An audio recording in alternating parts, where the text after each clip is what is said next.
इन मुद्दा के ऊपर गांव के अंदर लोगों की जरूरत है। आज 90 से 95% हर गांव में कोई काम हो रहे है, वो में भारत सरकार को हाथ ही कौन लगे।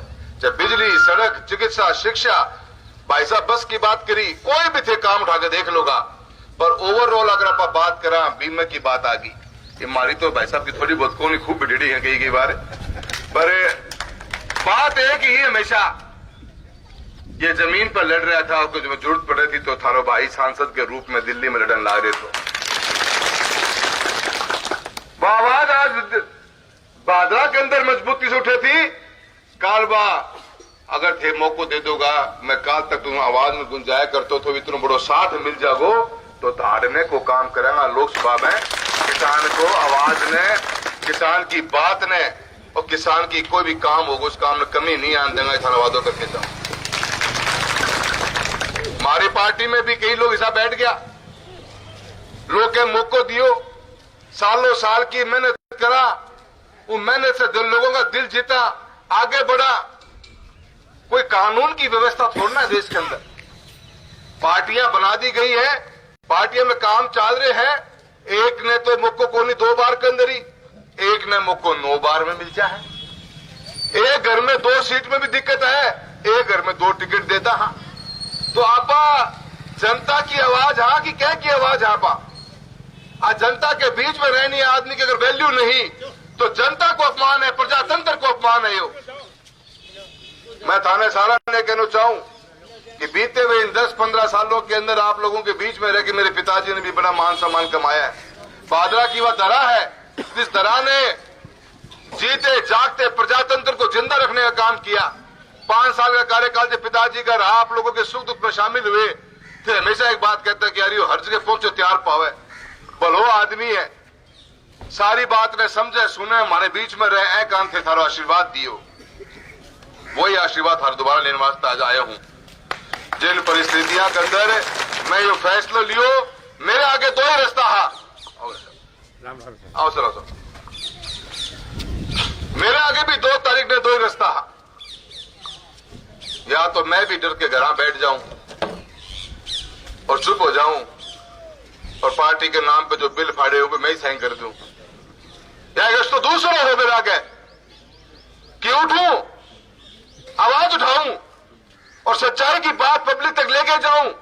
क्योंकि आने वाला बच्चा हमारा काल, जिनको भविष्य देश में बैठे हैं उनको भविष्य के रहेगो।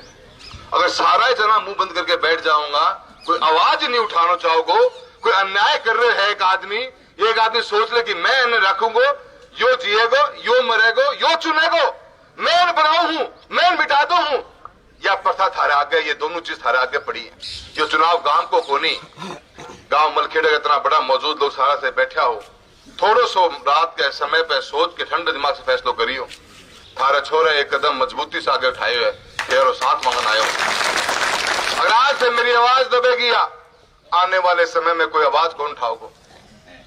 बड़ी मुश्किलों से इस देश को आजादी मिली है मित्रों, बहुत मुश्किलों से बहुत लोगों ने कुर्बानियां दी है, सालों साल की जद्दोजहद रही भी है।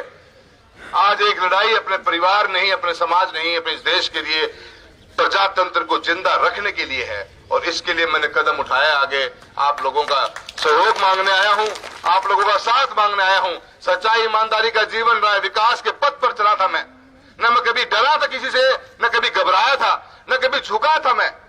मेरा एक ही मकसद था कि मेरी लोकसभा क्षेत्र के हर वर्ग को, हर समाज को, हर गांव के अंदर, गांव तक हमारा काम पहुंचे। इस मकसद से हम काम करते चले गए। आप लोगों का सामने गनाई जो चुनाव एमपी को है, मैं एक बात और कहनी चाहूंगा, चुनाव को थोड़ो दायरों भी ऊंचो देखना पड़ेगा। हमारा प्रत्याशी है भाजपा का, अजीब अजीब सी बात करके आप के मैसेज देना चाहूंगा।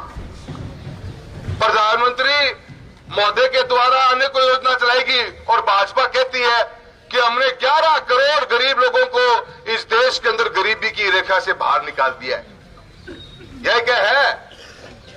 और हमारो उम्मीदवार कहे कि मैं तो गरीब हूं, पार्टी करी गरीबी खत्म हो रही है, वो क्या मैं गरीब ही हूं? समझ में गुजर रोड़ो की हो रही है कि माना मैं गरीब हूं, मैं गरीब हूं। यहाँ पर एक चीज तक क्या साबित करना चाहवा, गांव में तो गनाई गरीब बैठे हैं अपने, अब गरीबी बेमानो है, आप लोगों ने बेवकूफ बनाने की कोशिश कर रहे हो। अब काल फार्म आए अमेरिकन तो रुपये 2.5 करोड़ गुम पाया, उनको तो 8.5 करोड़ पाए हैं। वो क्या गरीब बोल रहे हैं क्यों? अगर ये 100 गरीब देश में आ जाए तो मानो तो फिर कहीं दिक्कत ही कौन रह गए इनके के बात करें। मैं सारा में कहना चाहूं, बड़ो चुनाव है, बड़ी सोच है, बड़ो जिम्मेदारी है, थारी आवाज है, जो देश के पार्लियामेंट में नहीं दुनिया के अलग अलग कोना में सांसद ने जाने को मौका मिले, जो थारी आवाज बन के जागो। शिक्षा चाहिए, ज्ञान चाहिए, मेहनत चाहिए, हर चीज को जरूरत पड़ेगी जब जाके एक सांसद को चुनाव खड़े हुए और जाके एक सांसद बने और निखारे कि भादरा के मलखेड़ा गांव में बोलनिया आदमी अगर दिल्ली या विदेश आर्थिक मजबूती मिले। मेरे तो सबसे बड़ा मानना यही है, और आर्थिक मजबूती बीमा की योजना देने लग रही है, तो लड़िया हो और छोटे भाई के रूप में दोनों जहां चलेंगे साथ, लोकसभा हो चाहे मंत्रालय हो, कहीं में कमी नहीं रहने दी जाएगी, और साथ मिलकर भाईचारे को बनाते हुए 36 कौम को साथ लेते हुए आपकी आवाज को मजबूत करें, किसी एक व्यक्ति की आवाज को मजबूत नहीं करेंगे। बहुत बहुत धन्यवाद। जय हिंद, जय भारत। धन्यवाद एमपी साहब, आपने विचारा फतेहाबाद के पूर्व विधायक प्रहलाद जी गिला खेड़ा पहुंचे, उनका मैं मलखेड़ा की धरती पर स्वागत क्रांतिकारी अभिवादन करता हूं। पूर्व विधायक कामरेड बलवान पूनिया जी से मैं निवेदन करूंगा कि आप माल्यार्पण कर, रामकार जी लंबरदार जी आप माल्यार्पण कर स्वागत करें प्रहलाद जी का। सारे साथी सवाड़ा चलेंगे, ये इधर से सीधा रास्ता है नहर पर चढ़ने का, सवाड़ा चलो, पहले रास्ता आ जाएगा, एक मलखेड़ा गाड़ी लग जाओ भी आगे।